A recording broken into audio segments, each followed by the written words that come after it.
My goodness, ಈ ವಿಚಾರ ನೋಡಿ ಹೇಗಿದೆ ಈ ಸುದ್ದಿ ಮಾತ್ರ. ಹಾಸನದಲ್ಲಿ ಮತದಾನದ ದಿನ ಅಪರೂಪದ ಒಂದು ಪ್ರಸಂಗ ನಡೆದಿದೆ. ಒಬ್ಬರಿಗೆ 94 ವರ್ಷ, ಇನ್ನೊಬ್ಬರು 93 ವರ್ಷ. ಇಬ್ಬರ ಗೆಳೆತನಕ್ಕೆ ಕೊನೆ ಇಲ್ಲ ಅಲ್ಲಿ ನೋಡಿ. ಒಬ್ಬೊಬ್ಬ ಮತದಾನ ಮಾಡಕ್ ಬಂದಾಗ ಈ ಗೆಳತಿಯರು ಸಿಕ್ಕೊಂಡಿದ್ದಾರೆ ಇಬ್ಬರಿಗೂ ಕೂಡ. ಬಹಳ ಖುಷಿ ಅಲ್ವಾ? 94 ವರ್ಷ 93 ವರ್ಷದ ಗೆಳತಿಯರು.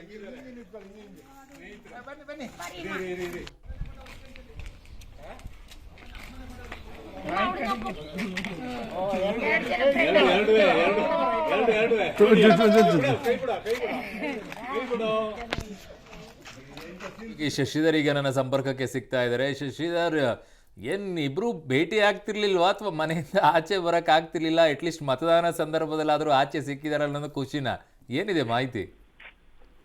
ಅರುಣ್, ಏನು ಹಾಸನ ಲೋಕಸಭಾ ಕ್ಷೇತ್ರ ಚುನಾವಣೆ ಬಿರುಸಿನಿಂದ ನಡೀತಿದೆ. ಬಿಸಿಲಲ್ಲೂ ಸಹ ಮತದಾರರು ಉತ್ಸಾಹದಿಂದ ಮತವನ್ನ ಚಲಾಯಿಸಿದರೆ ಇದುವರೆಗೂ 55.09% ಮತದಾನವಾಗಿದೆ.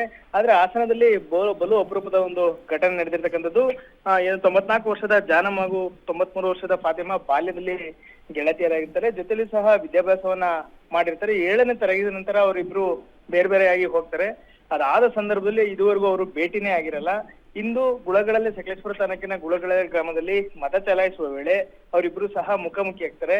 ಆ ಸಂದರ್ಭದಲ್ಲಿ ಒಬ್ಬರನ್ನೊಬ್ಬರನ್ನ ಏನು ಗುರುತು ಮಾಡ್ಕೊಂಡು ಆ ಸಂತಸದಲ್ಲಿ ಇಬ್ರು ಸಹ ತಪ್ಪಿಕೊಂಡು ಒಂದು ಸಂತಸವನ್ನ ವ್ಯಕ್ತಪಡಿಸ್ತಾರೆ. ಸುಮಾರು 50 ವರ್ಷಗಳ ನಂತರ ಆ ಗೆಳತಿಯರಿಬ್ಬರು ಮುಖಾಮುಖಿ ಆಗಿರ್ತಕ್ಕಂಥ ಅಪರೂಪದ ಪ್ರಸಂಗ ಸಕಲೇಶ್ಪುರ ತಾಲೂಕಿನ ಗುಳಗಳಲ್ಲೇ ಮತಗಟ್ಟೆಯಲ್ಲಿ ನಡೆದಿರ್ತಕ್ಕಂಥದ್ದು. ಇಬ್ಬರನ್ನು ಒಬ್ಬರೊಬ್ರು ಗುರುತಿಸಿದ ತಕ್ಷಣ ಅವರಿಬ್ರು ಸಹ ತುಂಬಾ ಸಂತೋಷವನ್ನ ವ್ಯಕ್ತಪಡಿಸ್ತಾರೆ. ಅಲ್ಲದೆ ಅವರಿಬ್ರು ಮಕ್ಕಳು ಹಾಗೂ ಮೊಮ್ಮಕ್ಕಳವ್ರನ್ನ ಮತವನ್ನ ಹಾಕಿಸ್ಲಿಕ್ಕೆ ಕರ್ಕೊಂಡ್ ಬಂದಿರ್ತಾರೆ. ಈ ಅಪರೂಪಕ್ಕೆ ಗುಳಲಗಳ ಗ್ರಾಮದ ಮತಗಟ್ಟೆ ಸಾಕ್ಷಿಯಾಗಿರ್ತಕ್ಕಂಥದ್ದು. ಆನಂತರ ಇಬ್ರು ಒಬ್ಬರನ್ನೊಬ್ಬರನ್ನ ತಬ್ಬಿಕೊಂಡು ಖುಷಿಯನ್ನು ವ್ಯಕ್ತಪಡಿಸಿ ಮತವನ್ನ ಚಲಾಯಿಸಿ ವಾಪಸ್ ತಳ್ಳಿರ್ತಕ್ಕಂಥದ್ದು. ಅವರು ಓಕೆ ಶಶಿಧರ್, ನಿಮ್ಮೆಲ್ಲ ಮಾಹಿತಿಗೆ ಧನ್ಯವಾದಗಳು. 94-93 ವಯಸ್ಸಲ್ಲಿ ಮನೆಯಲ್ಲಿ ಇರೋರೇ ಯಾರಾದ್ರೂ ಊರಿಂದ ಬಂದ್ರೆ ಇವ್ರು ಯಾರು ಏನು ಅಂತ ಕೇಳುವಂತ ಪರಿಸ್ಥಿತಿಯಲ್ಲಿ ಅನೇಕರು ಇರ್ತಾರೆ. ಬಟ್ ಇಲ್ಲಿ ಗೆಳತಿಯನ್ನು ಅಷ್ಟು ವರ್ಷಗಳ ನಂತರ ಕಂಡಿಡ್ಕೊಂಡಿದಾರಲ್ಲ, ಅದ್ಭುತ.